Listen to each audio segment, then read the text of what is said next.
سلام، خیلی مخلصیم. اجرای اسلم روی گچ به چه شکله؟ شما اولین کاری که میکنید قبل از نصب گچاتون رو به این حالت زخمی میکنید یا همون مال خودمون تیشه تیشش میکنید.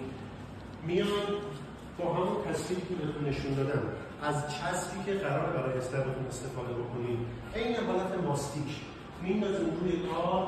خیلی خوشگل و مرتب تمام این زخمی‌ها رو با چسب پر می‌کنیم، یه دایره هم کل کار رو میندازیم.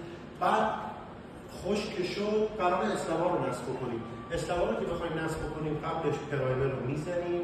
به این کار یه روش اصولی و به قول خودمون حرفه‌ای. شما میتونید ضمانت نصب بدین، سال‌های سال نسبت به اون هیچ اتفاقی براش نیفته.